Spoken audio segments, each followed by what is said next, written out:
ఎట్లా సంద ఉంటుంది? మేము మామూలు ఆటో నడిపిస్తాం మేడం. కిరాయిలు ఉంటే ఫోన్ చేస్తే వస్తాం. ఇక్కడ వెల్డింగ్ షాప్ ఉండేది, ఈ వేరే వాళ్ళది. అయితే మాకు మామూలుగా ఇచ్చేసారు. ఇది రేకులు అయితే నీడ కోసం వేసినాం. ఇప్పేస్తాం సార్ అంటే వినలేదు. ఆ మేడం ఇంట్లో ఉన్నది, ఆ మేడాన్ని బయటికి లాక్కొచ్చారు, డోర్ వాళ్ళగొట్టేసారు. ఆ మేడం ఎంత అడుక్కున్నా వినలేదు. మేము తీసేసుకుంటే సామాన్ అన్నా వినలేదు. మా సామాన్ సగం పడపోయింది, మొత్తం మట్టిలోనే పోయింది. అవసరం వచ్చే సామాన్ పోయింది.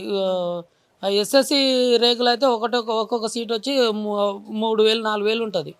అటువంటి సీట్లు ఒక 10-15 సీట్లు మొత్తం నాశనం అయిపోయినాయి. ఎంత చెప్పినా వినలేదు. అది సంగతి.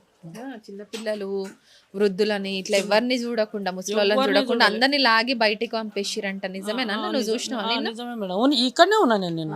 ఇక్కడనే ఉన్నా. ఆమె ఆ ఇంట్లో ఉన్న మేడం అయితే ఆమె మామూలు హార్ట్ పేషెంట్, కొద్దిగా జస్ట్ మిస్, కొద్దిగా అయితే ఆమె చచ్చిపోతుండే నిన్న ప్రాబ్లంతో ఉండే. ఆ ఇల్లు కూడా కూలగొట్టడానికి పోతే ఆ మేడం ఆమె పడిపోయింది. పడిపోతే పోలీసు వాళ్ళు వీళ్ళు ఉండి, మీ ఇల్లు ఏం కూలగొట్టమమ్మా అది ఇది అంటే కొద్దిసేపు కూర్చున్నది, నీళ్ళు దాపిరు, కొద్దిగా ప్రాబ్లం అయితే సాల్వ్ అయింది. ఇక మళ్ళీ తర్వాత ఏం చేస్తారో తెలియదు.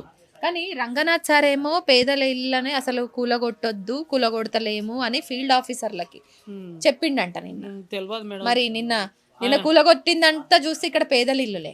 పేదల ఇల్లే 100% పేదల ఇండ్లే ఉన్నాయి. కానీ ఇంకా ఎవరు అమ్మినరో అది అయితే మనకు తెలియదు. ఎక్కువ శాతం అయితే పేదల ఇండ్లే, మామూలుగా కొన్న వాళ్ళే ఉన్నారు. పేదల ఇండ్లే ఉన్నాయి. ఎక్కువ శాతం డబ్బున్న వాళ్ళు అయితే ఎవరి లేవు. ఇప్పుడు నిన్న హైడ్రా అర్ధాంతరంగా వచ్చి ఇక్కడ కూల్చివేతలు జరపడంతో నువ్వు ఆర్థికంగా ఎంత లాస్ అయినావు నిన్న? కంప్లీట్ నిన్న తక్కువ అంటే 1,50,000 2 లక్షలు లాస్ అయింది మేడం. మొత్తం ఎస్ఎస్సి సీట్లు ఉండే, అన్నీ పోయినాయి. అంత లాస్ ఇప్పుడు నువ్వు ఎక్కడి నుంచి కట్టాలి? ఏం చేస్తాం మేడం?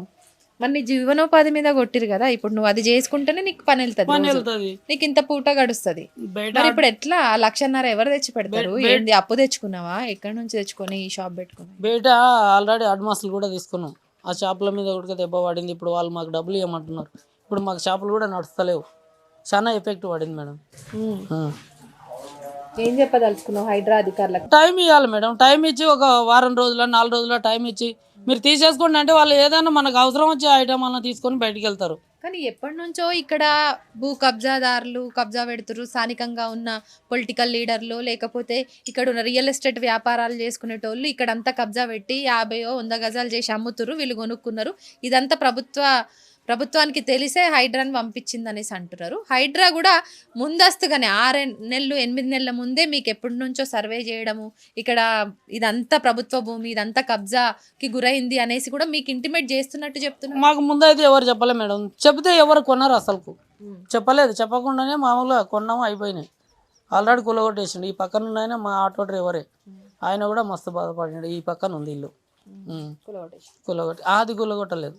మనుషులు ఉన్న ఇండ్లు కూలగొట్టలే, మామూలుగా కొత్త కట్టిన ఇండ్లు అయితే కూలగొట్టేశారు.